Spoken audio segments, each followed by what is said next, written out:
This day, May 5th, marks the day in the year that moms must work just to make what fathers earned in the previous year alone. And while that's an extra 4 months into the new year, which is terrible in and of itself, this gap gets even wider for mothers as you begin to factor in race. Black mothers compared to white non-Hispanic dads earn just 52 cents per dollar. Native American mothers just 50 cents, and Latina mothers just 46 cents per dollar. And think of what that means for women of color, who are not just more likely to be the breadwinners of their families, but who are also overrepresented in essential frontline jobs, presenting lower wages and fewer policies that protect their safety.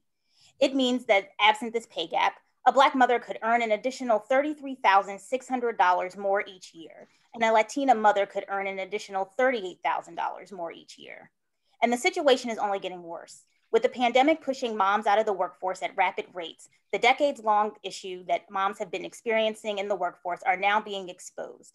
And with 2/3 of working mothers being the breadwinners for their families even before the pandemic, families and communities are going to suffer. So now is the time for some solutions that ensure that mothers can get back to work with the equity and equality that they need. I'm Shannon Williams, the director of the Equal Pay Today campaign, a project of equal rights advocates, an organization dedicated to advancing and protecting the rights of women and girls most impacted by gender, racial, and economic inequities for over 4 decades.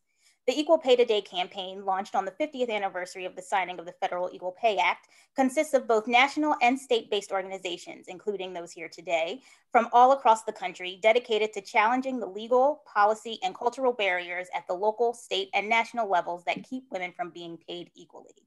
Today, we'll hear from legislators, policy experts, and frontline supermoms as we get into discussing moms leaving the workforce at rapid rates due to the pandemic and the gender wage disparities it's causing, as well as the reason behind the labor shortage in the restaurant industry and the impact it's having on mothers all across the country. We'll also give just a little nod to another occasion that we're observing today, Cinco de Mayo. But first, I'd like to turn it over to Saru Jayaraman, president of One Fair Wage, director of the Food and Labor Research Center at UC Berkeley, and author of several books on the restaurant industry, to discuss a report done by One Fair Wage examining the data on moms leaving the workforce. Saru, the floor is yours. Thanks so much, Shannon, to you and Equal Pay Today and Equal Rights Advocates and Moms Rising for coming together to put on this event. And thank you so much to the moms, restaurant workers, and employers who are joining us, super moms, as you said. Really appreciate you all. So yes, today we now actually, the embargo just lifted just now. We are releasing a report with some pretty extraordinary data. So before I explain the data that came out today, I do just want to explain briefly the conditions that existed in the restaurant industry prior to the pandemic and then what happened during the pandemic. So as most people know on this call, but perhaps not everybody knows, the restaurant industry prior to the pandemic was the nation's largest and fastest growing private sector employer, almost 14 million workers, but was also the absolute lowest paying. It was actually one of the absolute lowest paying employers in the US, thanks to the money, power, and influence of the trade lobby, the National Restaurant Association, which argued since emancipation of slavery that they shouldn't have to pay these workers. They wanted the ability to hire Black workers at emancipation, pay them $0 an hour, let them live on tips. And that is the origin of the sub-minimum wage for tipped workers, which is still $2.13 an hour today. Today, about close to 5.5, almost 6 million tipped workers in the US are in large majority, over 2/3 women, over 1/3 mothers that struggled even before the pandemic with the highest rates of poverty, economic instability, and sexual harassment. These are mostly servers, waitresses, bartenders who worked in mostly very casual restaurants, IHOPs, Denny's, Applebee's, struggling with, having to use food stamps at double the rate of the rest of the US workforce because they didn't get enough in tips and wages to put food on their own families' tables without public assistance. With the pandemic, this became so much worse. Workers in vast majority reported that tips are down 50 to 75% because sales are down. And sexual harassment, health risks, and hostility, workers reported, are way up, way up. In fact, what we're going to share today is that 50% of women surveyed, almost 3,000 women surveyed, said sexual harassment, which was already the highest in our industry, of any industry in the US, because you have a mostly female workforce having to tolerate inappropriate customer behavior to get tips from customers. It was already the highest. 50% of women surveyed said it went way up during the pandemic. So with all of this, the findings I'm about to share shouldn't come as a surprise, but they are still shocking. Of the nearly 3,000 workers we surveyed, 53% of all workers say they are considering leaving their restaurant job. That is more than half of all workers leaving the restaurant industry, and much higher for women. You know, nationally, 55% of mothers and women said they're leaving the industry. In large cities like Chicago, 61% of women and moms say they are leaving the restaurant industry. So this is something, honestly, many of us have been hearing for the last year. The workers on this call and we who represent workers have been hearing this for the last year. People saying, I'm just leaving. It's not worth it anymore. It doesn't add up. With the money is so low and the risks and harassment and hostility is so high. So we knew this was coming. 76% of workers in the survey, we gave them several options. Why are you leaving? Is it the low wages and tips? Is it COVID? Is it hostility? Is it harassment? Is it the lack of health care or paid sick leave? By far, in fact, a difference of 20 percentage points, by far the number one reason people chose as to why they're leaving the industry, 76% of workers, 3/4 said it's low wages and tips. And then we asked, okay, what would make you stay? And gave them a list of, choose anything here. What would make you stay? Again, by far, 30 percentage points above the second highest factor chosen. A full livable wage with tips on top was chosen by 78%. Nearly 8 in 10 workers said the thing that would make me stay is a full livable wage with tips on top, what we call one fair wage. So the data is at this point irrefutable. It is not, as the Restaurant Association or some of its leaders would have you believe, that these workers are staying home collecting unemployment insurance and that's why they're not coming back to work. In fact, 60% of workers said they couldn't get unemployment insurance. No, on the contrary, it is that workers are essentially saying anything, or in some cases, nothing, is better than going back for so little in tips and so much in hostility and harassment. And that is something that not just these workers, but especially moms have reported. Mothers were much more likely than other workers to report that they got COVID as a result of working in the industry. More than 1/4 of mothers said they got COVID. 91% of mothers said that their tips went down compared to 86% of all other workers. 73% of all moms said their tips went down more than half, more than 50%, compared to about 2/3 of all workers. And mothers were, of course, much more likely to report an increase in sexual harassment. 51% of moms said sexual harassment went way up, while only about 40%, that's still very high, but 40% of all workers said it went up. Again, in the industry that already had the highest rates of sexual harassment.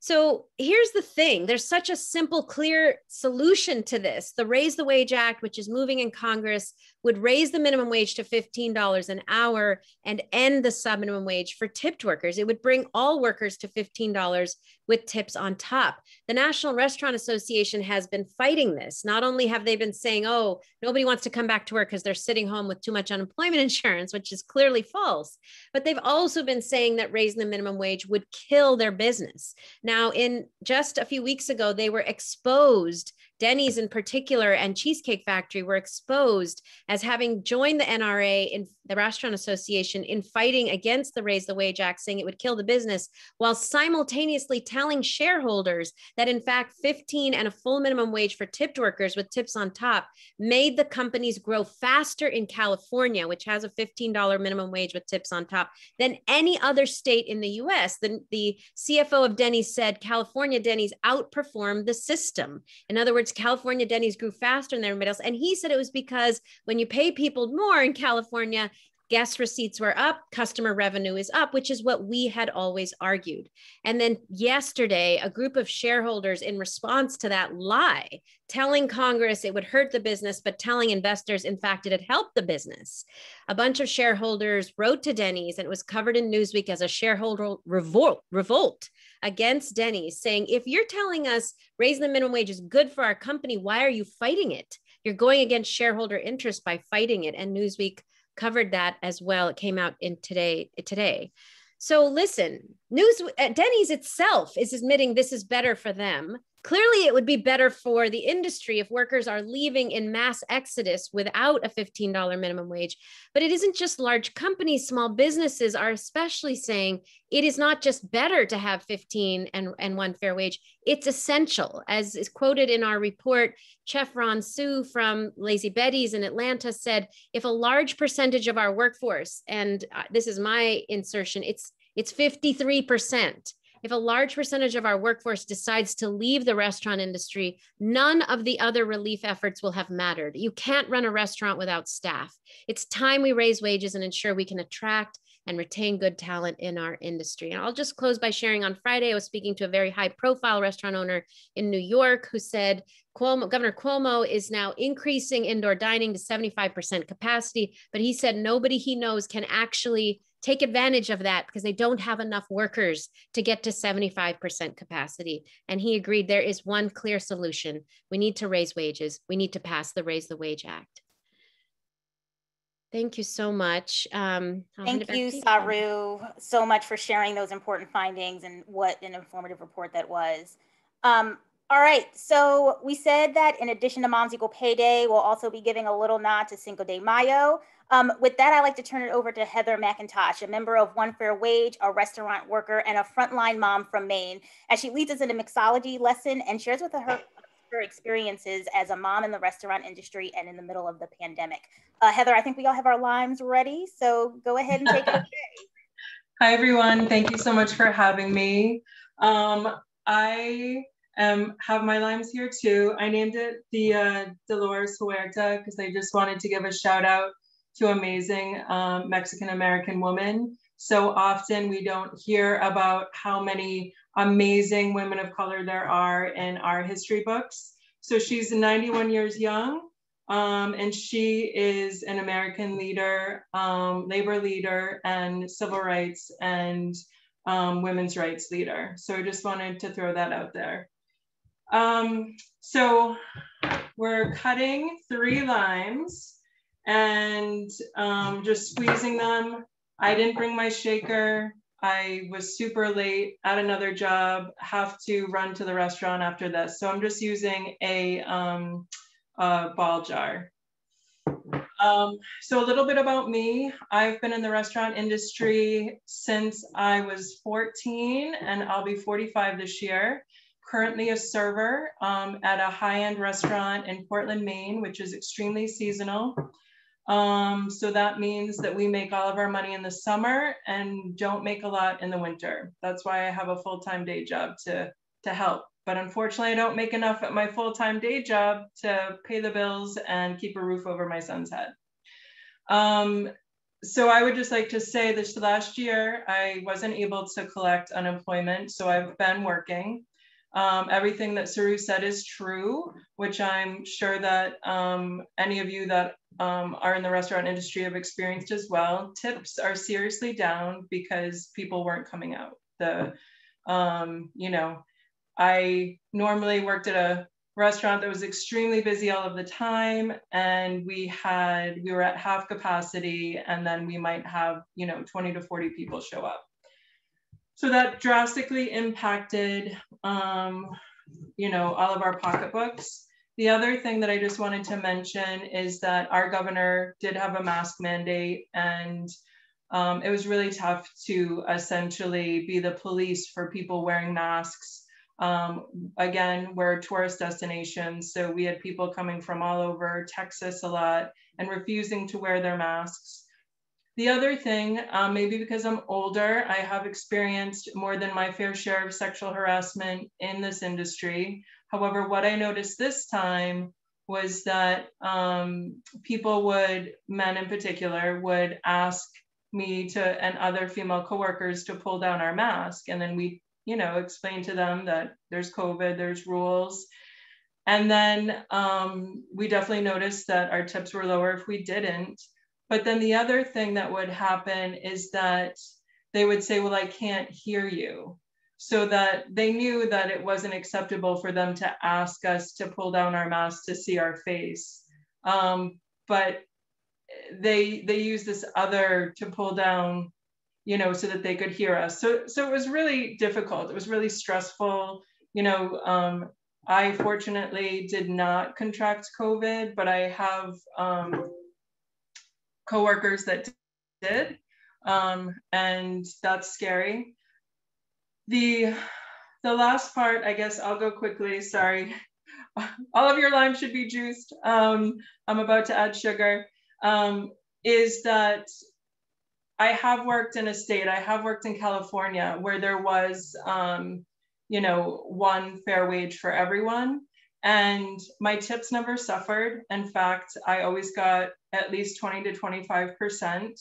And I just want to say that it allowed me the ability to not have to rely or tolerate abusive behavior and sexual harassment from guests.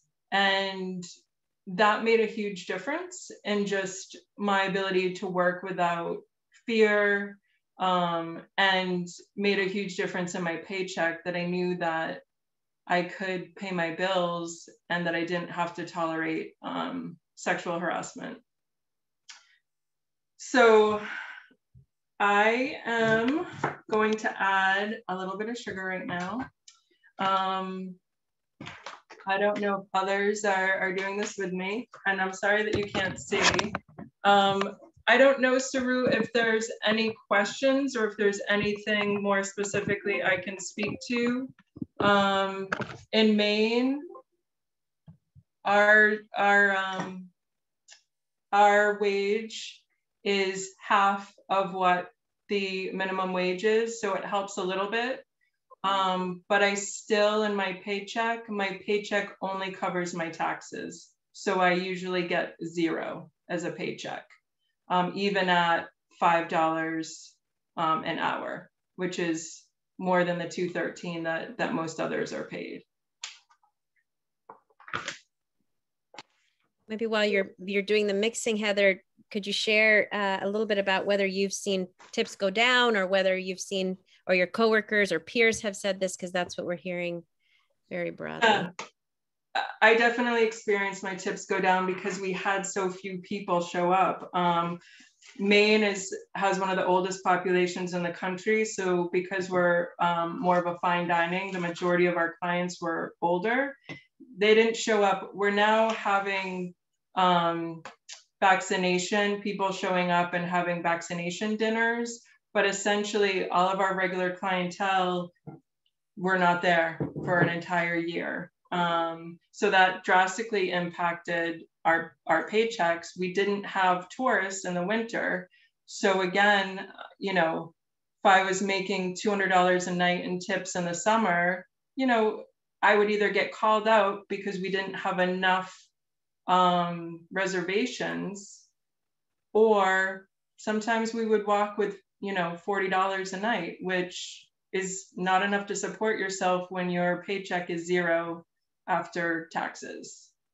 And just to point out that yesterday applications, or Monday applications, opened up for restaurants to be able to access relief through the American Rescue Plan, the COVID relief bill. And restaurants are able to essentially get from the federal government the difference between 2019 revenue and 2020 revenue. So the government is offering to restaurants compensation for the fact that revenue was down, sales were down. But workers, on the other hand, who had tips down over the last year, there is no form of making it up to them, or them getting what they lost in terms of tips over the last year. So I don't want to keep you from the mix. Oh, I mean, so I added sugar and ice. This tastes great with any added additional, I don't know if I'm allowed to say this. So this is a mocktail, but if you want to make it a non-mocktail, you can add any of your favorite libations. So I'm just going to add a little bit of, I prefer tonic water. I said soda water on the recipe, but I'm a tonic water fan. So I just put my juice, sugar, and I'm literally just mixing it. If you have a shaker, you can shake it, put in some ice. I'm gonna top it. Tastes really great if you mull mint or other herbs in there as well. And I'm going to take my large wooden spoon, and then it's gonna be really refreshing. Yum. Yeah, it's, and the other thing is Portland is one of the top restaurant towns in the country. And I will say the other huge impact that we found is that, and they're all independently owned, is that the majority of the restaurants in our city have shut down forever because they weren't large enough to successfully operate when everyone was forced to go down to 50%, which in Maine we currently are. So they couldn't sustain more than a year of, you know, not being, you know, only being able to have 2 or 3 tables in their restaurant. And that has dramatically impacted our industry in Portland because there's less, you know, restaurant jobs, and also people aren't making as much money. So I don't know what the solution is other than, you know, as Saru said, you know, we all need one fair wage. So $15 with tips on top. Well, thank you so much, Heather, for sharing your experiences with us. And I'm going to give you a personal thank you for giving me a new drink recipe for today and into the weekend. So now that we all have our refreshments and we're ready to go, I'd like to introduce Rachel Miller Munzer, owner of Mamala's Delicatessen and Restaurant in Cambridge, Massachusetts, and also a member of Ray's High Road Restaurants. Rachel, please take it away. Hi there. Thank you so much for inviting me to participate in this. And thank you to the other panelists for telling your stories. It's really appreciated. Can you hear me okay? Great. So being a mom in the world is challenging. Being a working mom is challenging. And being a working mom in the restaurant business takes that to a whole new level. Here at Big Dipper Hospitality Group, which is my ownership group that owns Mamala's Delicatessen and 2 other restaurant concepts, State Park and Vincent's. We have 7 owners, 3 mothers, and 6 children among us, ranging from 13 months to 11 years old. We've been working diligently to make our operation not just family run, but family friendly.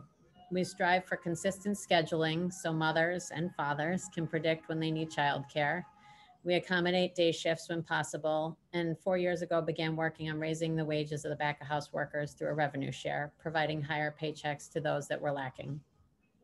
We're currently experimenting with adding an administrative fee to all checks, eliminating the sub-minimum wage for tip employees, and trying to supplement employees' incomes with this additional fee, which in fact we found has enabled all of our working mothers to stay with us through the pandemic.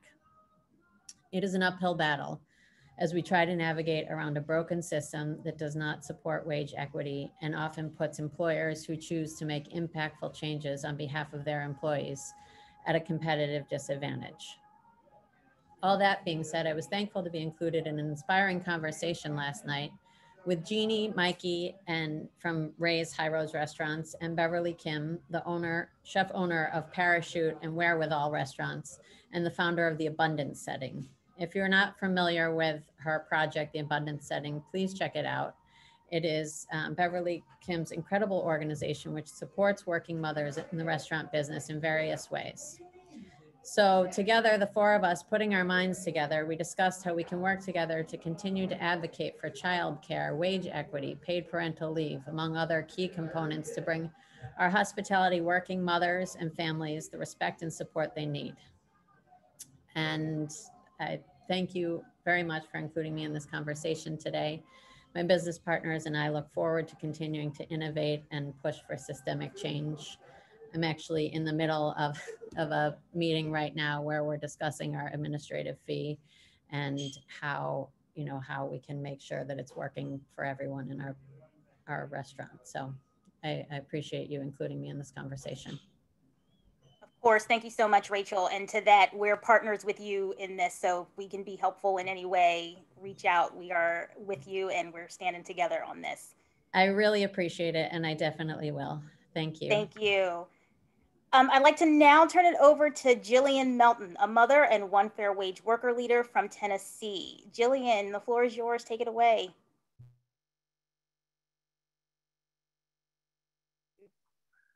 Hi, I'm so sorry. I'm in the middle of grocery shopping. I was trying to carve out time. I wasn't doing anything. I'm gonna cut off to the corner so I'm away from people.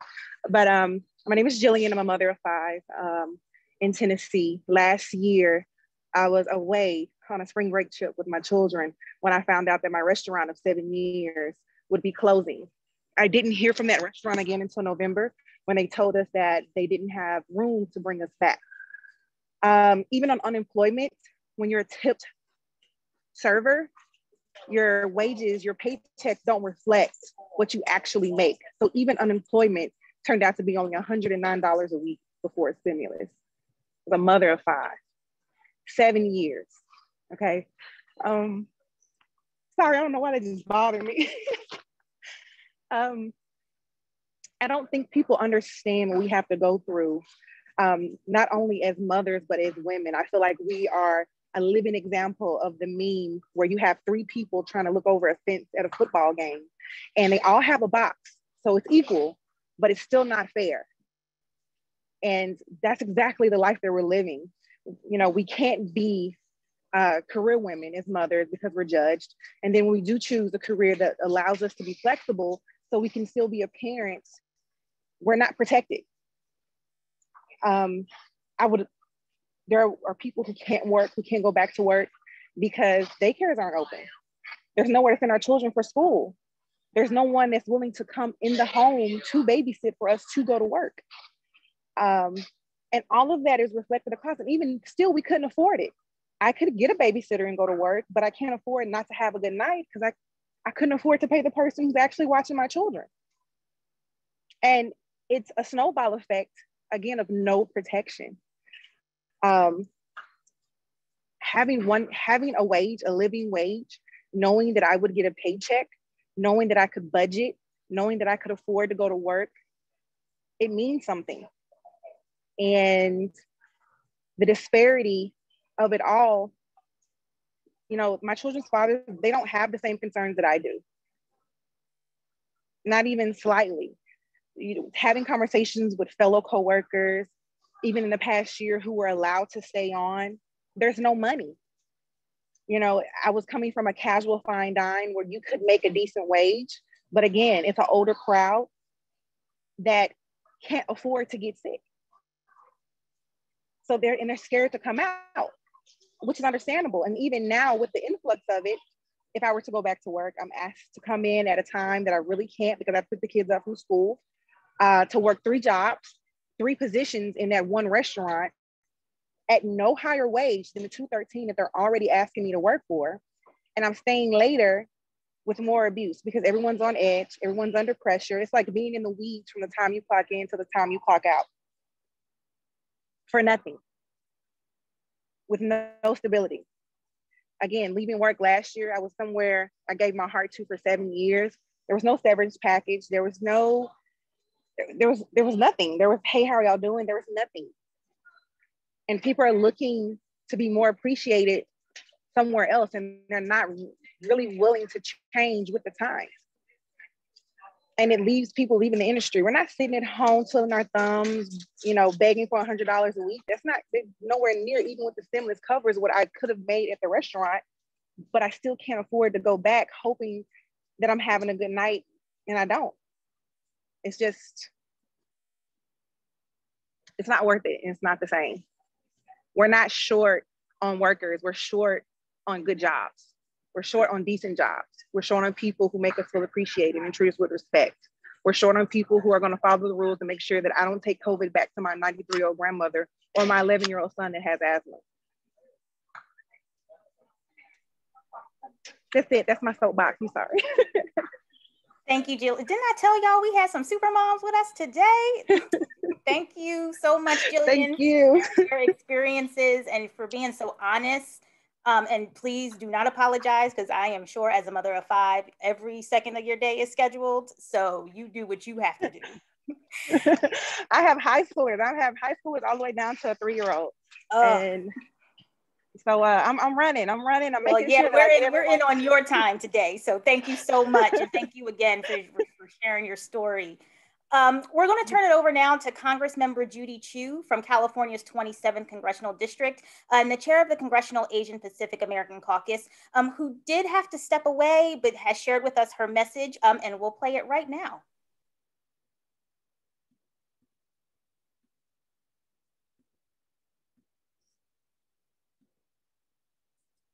Hello, I'm Congressmember Judy Chu from California's 27th District, and I want to thank One Fair Wage and Moms Rising for inviting me to participate in today's Moms Equal Pay Day event. It's been more than 50 years since the passage of the Equal Pay Act of 1963, and yet women still make only 82 cents on average for every dollar earned by her male counterpart. That gap is a persistent reality for women in the workforce, particularly women of color. Compared to white men, Black women are paid 63 cents, Native Hawaiian and Pacific Islander women are paid 63 cents, American Indian or Alaska Native women are paid 60 cents, and Hispanic women are paid 55 cents. If women were paid the same as men, the poverty rate of working single mothers would be cut by nearly half.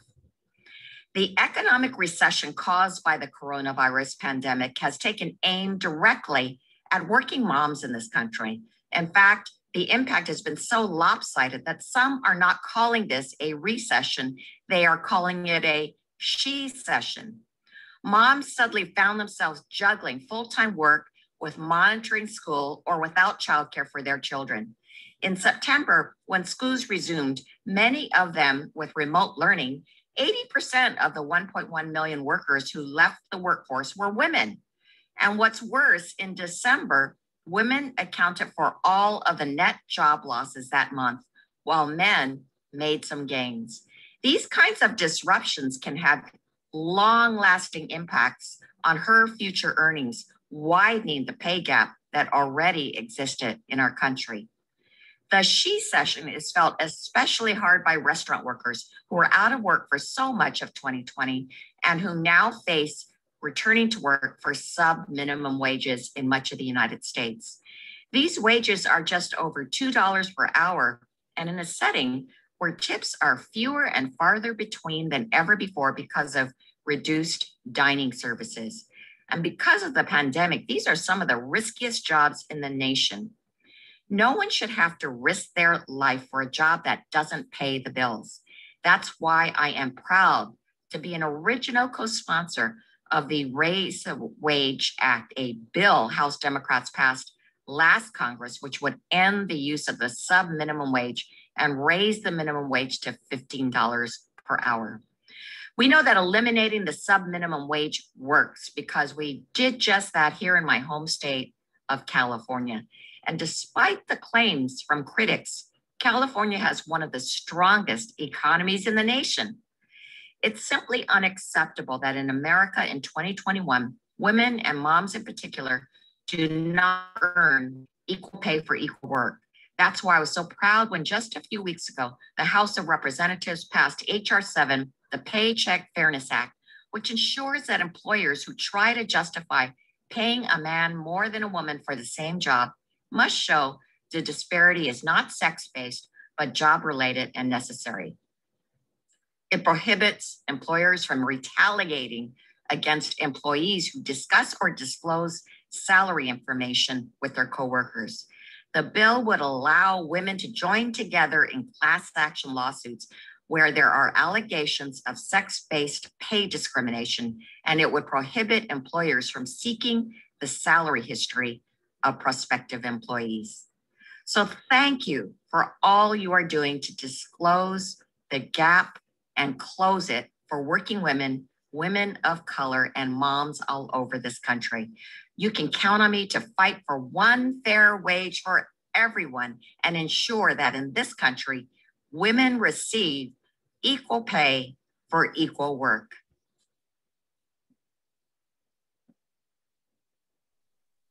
Thank you for that message, Congressmember Chu. I'm so glad to have you today. So we're moving on to our next super mom. I'd now like to introduce Karissa Shade, a mother of 4 from North Carolina, who's been working in the service industry for over 18 years. Karissa, the floor is yours. Go ahead and take it. Hi everyone. So my name is Karissa Shade. I am 37 years old. I am a mother of 4. For the past 23 years, I have worked in the restaurant industry. 15 of those last years, I have been a mother. I have been a part of that 78% of the restaurant workers that would like to stay in this restaurant industry if we could get paid a fair minimum wage, $15 an hour plus tips, to ensure that we have enough money to take home to our multiple children, because most of us who work in the restaurant industry are either single mothers, grandmothers, or people who have children like me who have 4. And like the lady said a minute ago, she has 5. That's very typical for people who work in a restaurant, especially women. I am that mom that works all the way pregnant, all the way up until a due date, and returns to work requesting places to nurse, to breastfeed for my nursing babies. With that alone, I have faced many obstacles, as you can imagine, but I am willing to be that powerhouse super mom that works all the way up until delivery, so I can brag about it later, obviously. And also, I have had 4 kids that I have nursed while I've worked in the restaurant industry. Some of those times have been challenging because I have to breast pump somewhere and I have to breast pump often. And those are challenges that I have had to been embarrassed about, treated poorly, harassed, even sexually, for spaces and places to do that. Now, with that being said, that's something that I still did and tolerated just because I want to go home with nourishment for my children. While I'm facing all these obstacles, I am only making $2.13 an hour plus tips, whether I'm serving, bartending, and that's not something that feels very good. Imagine that person walking up to your table. I may have just been, back at work a few weeks after giving birth to a newborn, and then walking up to your table. You have no idea the anxiety that I've had for 3 children at home and a newborn. I walk up to your table and I'm going to make sure that I treat everyone fairly with proper insurance of health and sanitation. I'm waiting on your grandmother, your mother, your husband, your children, you as a mother. And while I'm doing that, I'm trying to treat you with respect, kindness, and loving patience. And I'm wondering in my head about my own children. Are they okay? Are they being treated fairly? Have they been picked up from school? Are they in bed on time? Did they brush their teeth? Have they eaten? And while these emotions are all going on, I still have to do my job and hope for that good tip off this table so I can go home and provide for my own family. I am now a part of those 78% of people that would stay in this industry if we were paid a full minimum wage plus tip share. Or plus tips. Sorry, I'm a bartender, so it's tip share. Moving on in this industry, because the last pregnancy I had was during the start of COVID. It's challenging because I don't want to bring germs home to my family. I don't want to risk going to work myself and getting any disease. It's not just COVID that we fight in the restaurant industry. With that being said, I'm also a part of 53% of workers that are considering leaving this industry because of the challenges that we have to face and fight. It's not just emotional or physical or germs. It's the toll of everything, all the complexities that are put together. If I'm not making enough money at work, I certainly can't afford a babysitter or gas to run them to a babysitter and then back to work. And if the things weren't provided for us mothers, like Medicaid or food stamps, we would not be able to make it. There's no way. We would not even probably be able to work at all. And that is budgeting for a family. For instance, my family, a family of 6, we have food stamps and Medicaid for some. Well, food stamps for the children, obviously, but we, the Medicaid is only for the children. That doesn't include dental. In some states it does, in some states it doesn't.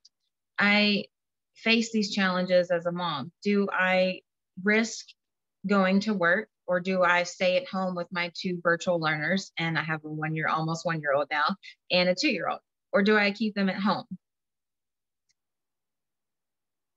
I haven't received a penny of unemployment. I have been working, like I said, over 23 years in this industry and paid in probably hundreds of thousands of dollars, haven't received 1 penny from unemployment, and I'm still fighting. I feel as though they want me to give up. Challenges like moving, having a baby. During a pandemic, it's not my fault that I did simple things that most people do that live on this planet. But I'm being punished for having had things happen in my life. That's not fair. I am a great mother, and I am a working mother. And I know that the mothers that I have worked with and grandmothers that I have worked with are fighting to provide for their family because they love them and they care about them. So I want to wish all the mothers out there happy Mother's Day. This is my first Mother's Day where I'll actually be off with my children, only due to the pandemic. And I don't even know what to do. I feel very special to have had this opportunity to speak about the challenges that we face in any job, but especially the restaurant industry. So I'm fighting this one fair wage because we deserve it. We've earned it. So happy Mother's Day to all my mothers out there. Thank you so much, Karissa, for sharing your experience with us. And I'll tell you what you can do. You can take a well-deserved break. That's what you should be doing on your day off. So you enjoy it. And thank you again so much. I'd like to now turn it over to Nina Perez, Early Childhood National Campaign Director for Moms Rising. Nina, go ahead and take it away. The floor is yours. Thank you so much. Again, I'm Nina Perez. I'm the National Director of Early Learning at Moms Rising and the mom of a very energetic toddler. And I just want to really start by thanking Heather, Rachel, Jillian, and Karissa for sharing your experiences. It's really, really and truly folks like you that fuel the work. And we hear from moms like you all the time on this issue, and it's really your voices that are carrying this forward. Moms Rising, just really quickly, is a national online on-the-ground organization of more than 1 million mothers and their families. Along with our Spanish language community, Mamás con Poder, we work to improve family economic security and discrimination against women and moms and build a nation where both businesses and families can thrive. I'm delighted that Moms Rising is co-hosting this event with our terrific allies, One Fair Wage, Equal Rights Advocates, Equal Pay Today, and High Road Restaurants. Moms Equal Pay Day is the day that marks how far moms in the United States must work into 2021 to catch up to what dads were typically paid in 2020. As Congresswoman Judy Chu shared, the numbers are shameful. And the damage is enormous, like you've already heard here today.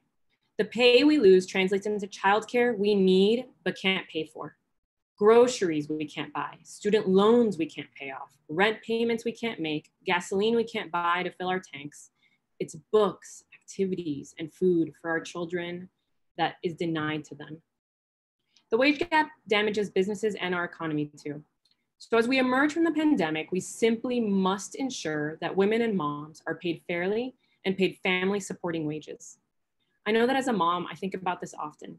I don't want my daughter to have the experience of wage discrimination women have been facing for decades.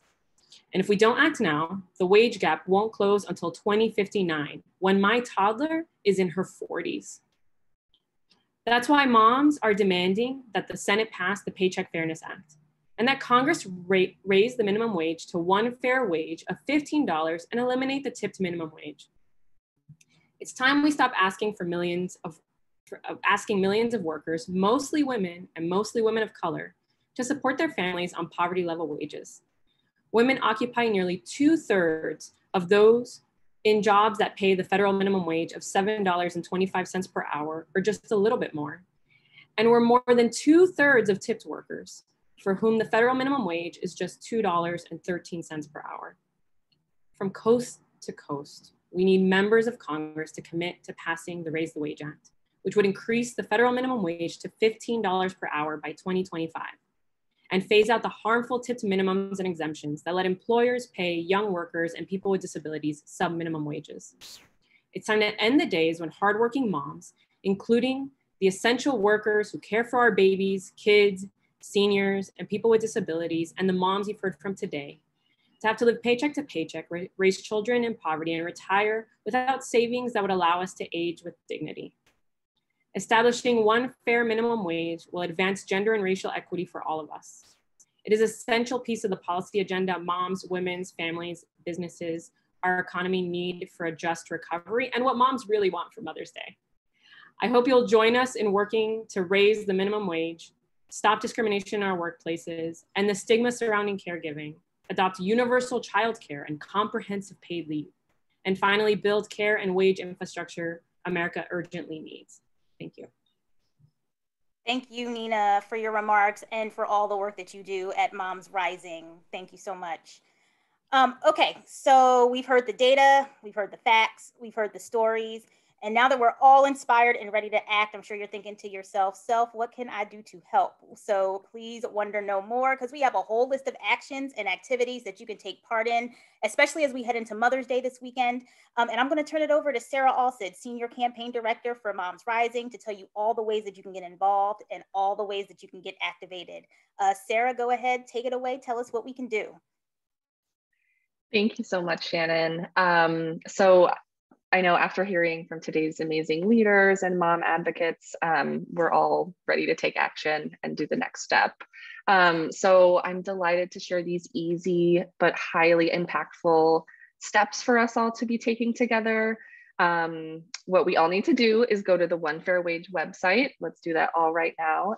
Hit that Take Action button. This will take you to the page you need to be on. From there, you can make a call and send an email to your legislators. We need to tell them that this is what we want for Mother's Day, one fair wage. The page has everything you need to know about how to take action. It'll take just a few minutes, so please do that. And this is a chance to reach out to key senators who really have a policy choice before them. So there's a choice in Congress right now for if we're going to continue, if we're going to pay women and moms wages that enable their families to be secure and well. So that's a choice. Or are we going to let generational poverty continue and women and children experience scarcity that is not their fault, that is baked into the system? So there's a choice before Congress, and they need to make the right choice. And so it's up to us to use our voices collectively. At Moms Rising, we call it our outside voices.